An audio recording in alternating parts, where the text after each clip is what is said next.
The tranquil farmland of South Africa's Eastern Free State might seem an unlikely setting for a festival of heavy metal. But for anyone who loves the sights, sounds and smells of vintage machinery, this was the place to be in April 2017.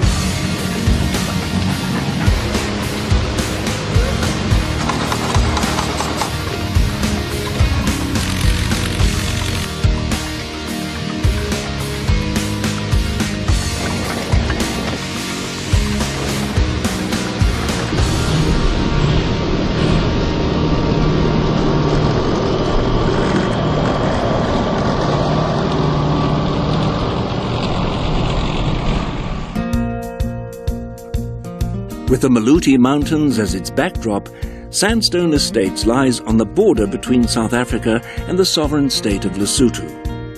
This is commercial farming on a grand scale, and it's the commercial success of Sandstone Estates that allows its preservation arm, the Sandstone Heritage Trust, to do the work it does. The Trust is famous for the extraordinary railway system which showcases the narrow-gauge heritage of southern Africa. It includes the largest collection of narrow-gauge locomotives in the world, machines which were fired up and brought to life for Stars of Sandstone 2017. 5 colourful engines rescued from the bush in Angola provided reason enough for the event to be officially opened by the Angolan ambassador to South Africa, Mrs. Josefina Pitra Diakité.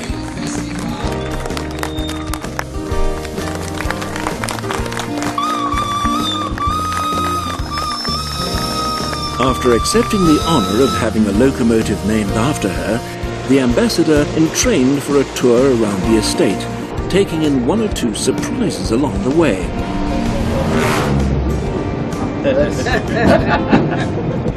The view from the train gave a first taste of the sheer diversity of attractions to come. The railway is the backbone of the Trust's operation, and at events like Stars of Sandstone, it's the moving gallery around which everything else unfolds. The railway winds its way for 30 kilometers through the estate. Due to the mountainous nature of the terrain, there are plenty of obstacles for trains and their crews to overcome. The combination of steep gradients and tight curves on this section of the line is one that's relished by drivers, firemen and passengers alike.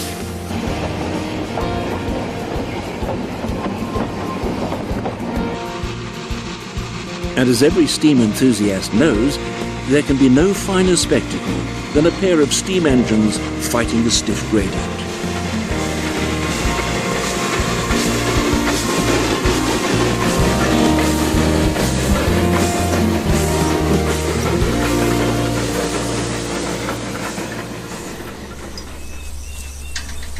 Sandstone Estates is first and foremost a farm. So it's not surprising that vintage agricultural equipment forms a large part of the items on display. It was the power of steam that heralded the age of mechanization in farming. This McLaren traction engine dates from 1904. It's quite a modern version of the mighty machines which first broke the drudgery of working the lands. Only a few years younger is the Emerson Brantingham Big 430. This monster weighs in at 10 tons. Its 8-foot driving wheels driven by a 4-cylinder 15-litre paraffin engine. Top speed is a breathtaking 5 kilometers an hour. Old tractors come in an astonishing variety of shapes, sizes, and methods of starting their temperamental engines. Right, and let's see if we have a power start.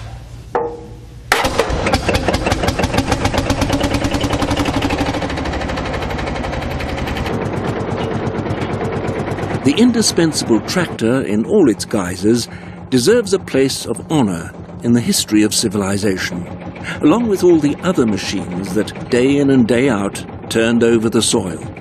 Yeah, all right, okay, you're right. Okay, right, that's right. It's an alum trencher, and it's made in England in about the 1950s, and it's for digging trenches, for laying down water pipes or telephone cables and that sort of stuff here.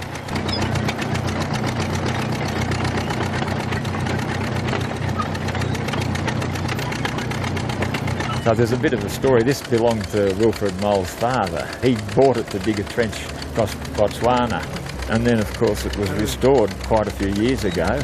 And Wilf was very keen that it operates at this show, but he had no one who could operate it. And he appealed in his newsletter, The Stars of Sandstone, was there someone who could operate it or someone who was sympathetic to old machinery and all that sort of stuff. So, yeah, me here put up his hand and says, I think I might be able to. So I had to come from Australia to drive this machine. Scorching through the lands at 36 metres an hour, unprepossessing machines like this brought services and communications to the nations of the world.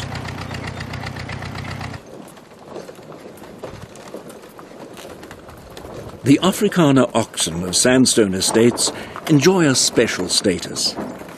With their glossy coats and docile manner, these animals are loved by everyone who comes across them. At events such as this, they blend into the scene perfectly.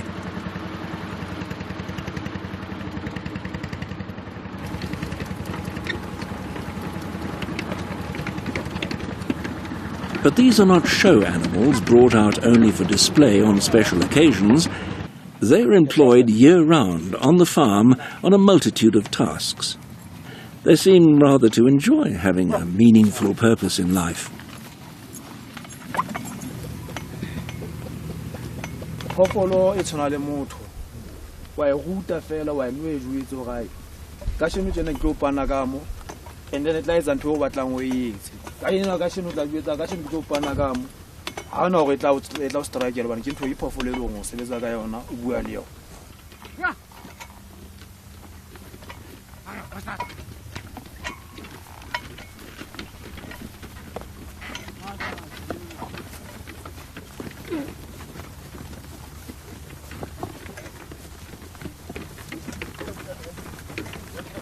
There were still oxen placidly pulling their wagons across South Africa as late as the 1930s. For some decades, they were contemporary with early motor cars.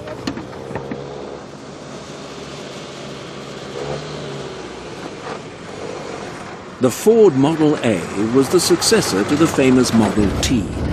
Manufactured between 1927 and 1931, nearly 5 million Model A's in a variety of body styles were eventually sold. This pickup version was acquired in Canada and belongs to the Sandstone Heritage Trust. It is a 4-cylinder engine in the region of 3 litre, so it's quite a strong motor. It's a Ford Model A. It drives very smoothly. The gearing is very similar to the older versions. Ford, of course, had the Model T, which was a total different gearing, but this is very much more of a modern style.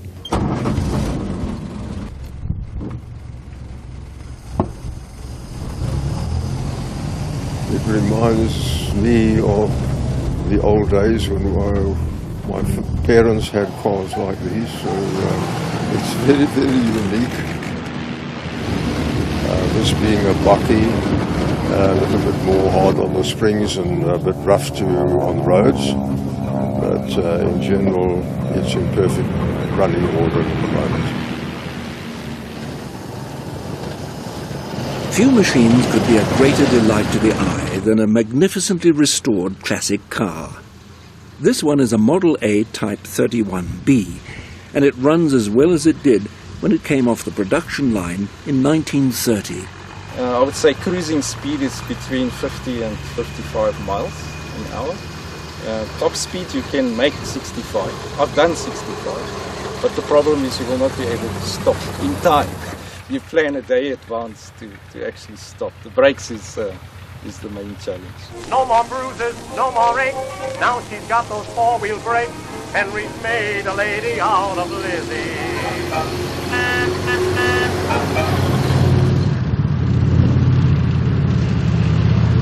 Not as elegant nor as clean and shiny are the machines put on display by the South African Armour Museum.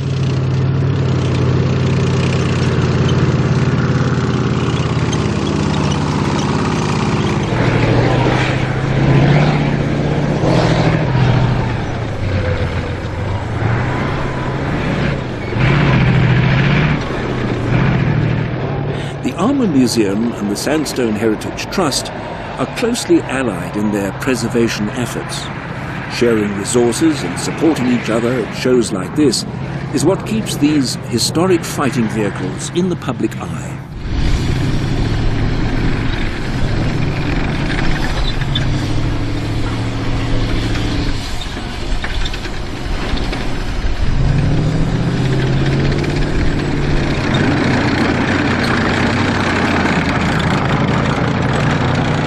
Sandstone's World War II Sherman tank and the Armour Museum's Roy-Cut fighting vehicle might be poles apart in time and technology.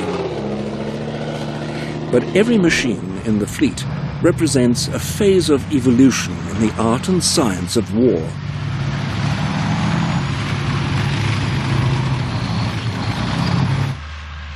A recent addition to the Sandstone collection is this Marmon Herrington armoured car, South Africa's homegrown contribution to the Second World War. All in all, they made 5,700 of the Marmon Herrington range. Cars were built between 1942 and 43 by Dorman Long, and in fact the whole series of Marmon Herringtons was developed and made in South Africa. They started the development process in 1938. And of course, the entry of South Africa to the Second World War sped the process on of developing these cars. It's not easy to get in and out of, you know, there's a style to get into this, but this has got a crash box, no synchro mesh, so that is difficult. The steering is hard when you're standing, but once you're rolling, it's fine. The only wheels we could get were much wider wheels, and we thought it might lead to much heavier steering, but in fact it's very comfortable.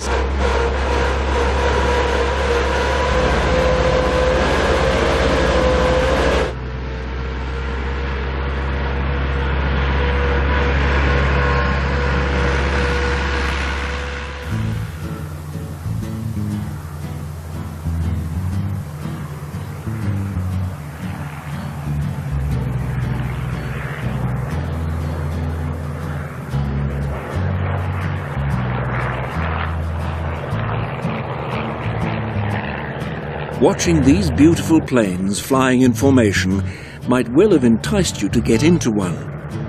And if you did, you could be in for the thrill of your life.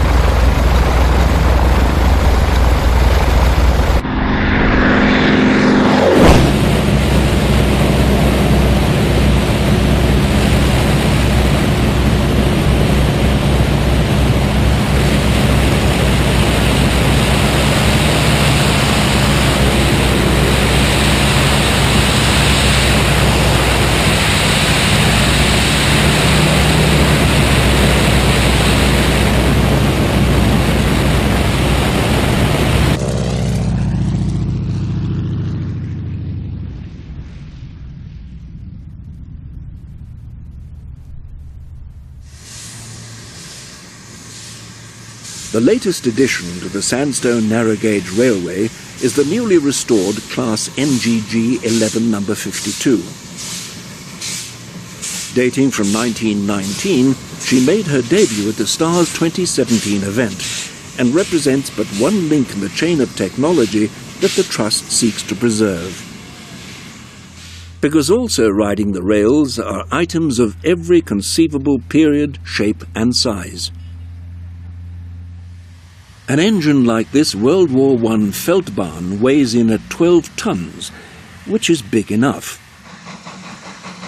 But a Garrett, piloted by a Class NG-15, defies any notion that narrow gauge means small. These engines are huge.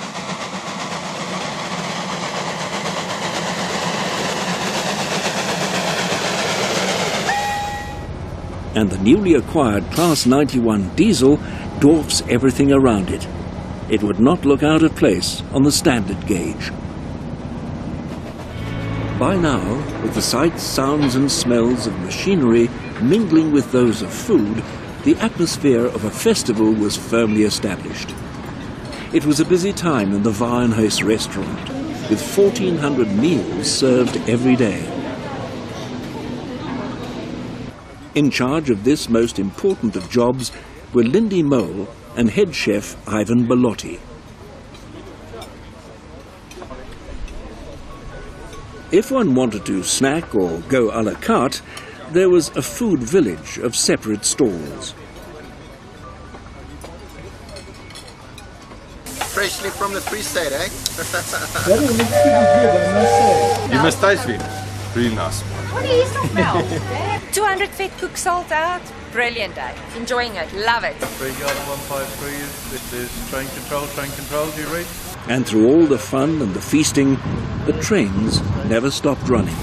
It's just coming in to platform 2 and should be coming in your direction, I would hope, in about 5 minutes' time. This was largely due to the guests themselves, who were quite happy to pay for the privilege of helping to keep the railway running efficiently. I've come with a fellow South Australian to be part of Stars of Sandstone 2017 as a driver and assisting wherever required to make the operation run as smoothly as possible. Guards, drivers and firemen were drawn from as far afield as the UK, Australia and Belgium to keep the fires burning.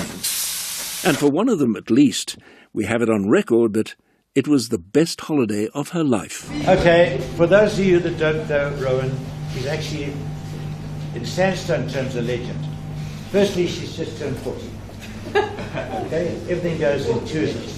Secondly, she's been a fireman and a guard on the Welsh Island for 20 years. Yes. Yeah. So she's got a world of experience. But the absolute crowning glory for her, which will never be surpassed, is that she's been the first lady fireman, member of a crew at Sandstone on the narrow gauge in its history. So we'd like to applaud her for that. Wish her a very happy birthday.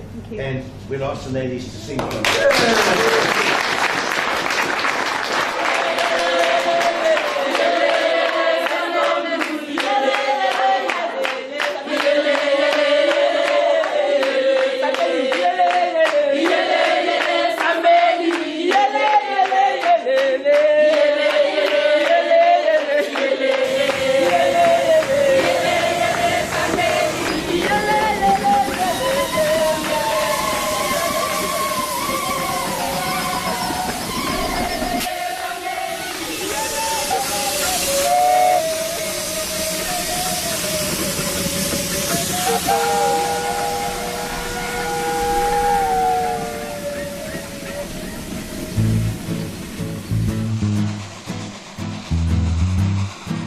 But for some people, riding the trains is less important than capturing them in action.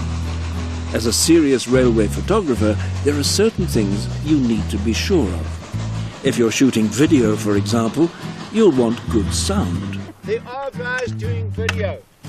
Once the train starts moving for the Photoshop, will everybody shut up, please? Okay. The trains and the locomotives that pull them must be authentic prototypical consists. Genuine freight trains are generally preferred.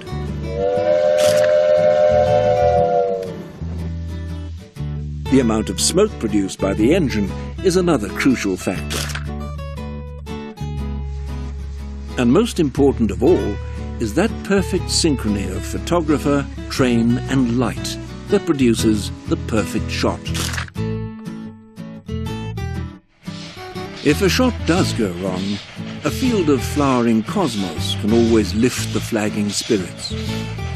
And with its brilliant light, and huge skies, its diversity of locos and consists, Sandstone is seeing the line of keen photographers growing longer by the year. For many people, it's the diversity of heritage that makes events such as this so compelling. And it's the active participation and support of individuals and special interest groups that brings everything together. Sandstone's connections with the South African Armour Museum and flying enthusiasts is well known, but associations such as the Model A Club of South Africa were also unstinting in their support. They came in numbers, their cars were beautiful, their cars matched the era and the theme very well, and the ladies in particular in the Model A Club just really added some extra variety to it, beautifully dressed, many of them in classical sort of, period costumes. And, good luck to the Model A Club. If you were a sort of a fence-sitting potential classic car owner and you'd been to stars, I promise you'd end up with a Model A. In terms of what it turned out to be, I think we achieved our objective. The bulk of the feedback is that it had tremendous diversity. People enjoyed that. It was well received by 98% of the respondents, and you can't do much better than that, I don't think. I cannot thank Mr. Mole and his staff enough for allowing the privilege for me to drive these things and drive the steam engines. It's brilliant. There's nowhere else in the world like it. If you want to come and see engines and tractors and planes and automobiles and everything, this is the only place in the world you can all see it in one place.